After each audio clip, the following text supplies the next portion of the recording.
आत्मचिंतन। अपनी मृत्यु और अपनों की मृत्यु तो डरावनी लगती है, पर बाकी सबकी मौत को तो एंजॉय ही करता है इंसान। मौत के स्वाद का चटकारे लेता है मनुष्य। मौत से प्यार नहीं, मौत तो हमारा स्वाद है। बकरे का, गाय का, भैंस का, ऊंट का, सूअर का, हिरण का, पाए का, तीतर, मुर्गे, हलाल, बेहलाल, ताजा बकरा, भुना हुआ, छोटी मछली, बड़ी मछली, हल्की आंच पर पका हुआ, न जाने कितने पल की अनगिनत स्वाद है मौत के। क्योंकि मौत किसी और की और स्वाद हमारा। स्वाद से कारोबार बन गई है मौत। मुर्गी पालन, मछली पालन, बकरी पालन, पोल्ट्री फार्म्स, नाम तो पालन है और मकसद हत्या। स्लॉटर हाउस तक खोल दिए, वो भी ऑफिशियल। गली गली में खुले नॉनवेज रेस्टोरेंट्स। मौत का कारोबार नहीं तो और क्या है। मौत से प्यार और उसका कारोबार इसलिए क्योंकि मौत हमारी नहीं है। जो हमारी तरह बोल नहीं सकते, अभिव्यक्त नहीं कर सकते, अपनी सुरक्षा स्वयं करने में समर्थ नहीं है, उनकी असहायता को हमने अपना बल कैसे मान लिया। कैसे मान लिया कि उनमें भावनाएं नहीं होती या उनकी आहें नहीं निकलती। कैसे मान लिया कि जब जब धरती पर अत्याचार बढ़ेंगे तो भगवान सिर्फ तुम इंसानों की रक्षा के लिए अवतार लेंगे। क्या मूक जानवर उस परमपिता परमेश्वर की संतान नहीं है? क्या उस ईश्वर को उनकी रक्षा की चिंता नहीं है? कोरोना वायरस उन जानवरों के लिए ईश्वर के अवतार को कम नहीं था। जब इस वायरस का कहर बरसा था, जानवर स्वच्छंद घूम रहे थे, पक्षी चहचहा रहे थे। उन्हें पहली बार इस धरती पर अपना भी कुछ अधिकार सा नजर आया था।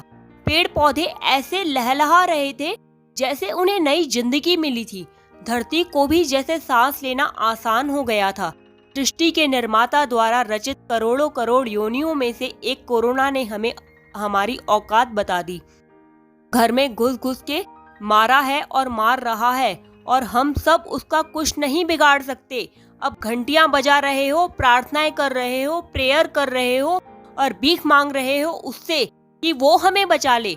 धर्म की आड़ में उस परम पिता के नाम पर अपने स्वाद के लिए कभी ईद पर बकरे काटते हो, कभी दुर्गा माया भैरव बाबा के सामने बकरे की बलि चढ़ाते हो, कहीं तुम अपने स्वाद के लिए मछली का भोग लगाते हो।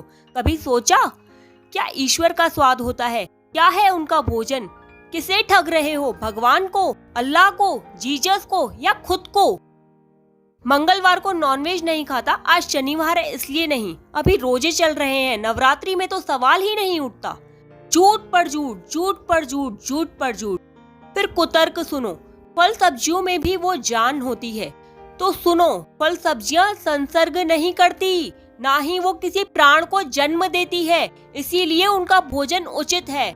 ईश्वर ने बुद्धि सिर्फ तुम्हें दी ताकि तमाम योनियों में भटकने के बाद मानव योनि में तुम जन्म लो, मृत्यु के चक्र से निकलने का रास्ता ढूंढ सको। लेकिन तुमने इस मानव योनि को पाते ही स्वयं को भगवान समझ लिया। अभी अतीत ने कोरोना के रूप में मौत हमारे सामने खड़ी थी। तुम ही कहते थे कि हम जो प्रकृति को देंगे वही प्रकृति हमें लौटाएगी। मौतें दी है हमने प्रकृति को, तो मौतें ही लौट रही हैं। बढ़ो, आलिंगन करो मौत का, यह संकेत है ईश्वर का। प्रकृति के साथ रहो, प्रकृति के होकर रहो, वरना ईश्वर अपनी ही बनाई कई योनियों को धरती पर हमेशा के लिए विलुप्त कर चुके हैं और आगे भी ऐसा करने में उन्हें एक क्षण भी नहीं लगेगा। हम बदलेंगे, युग बदलेगा।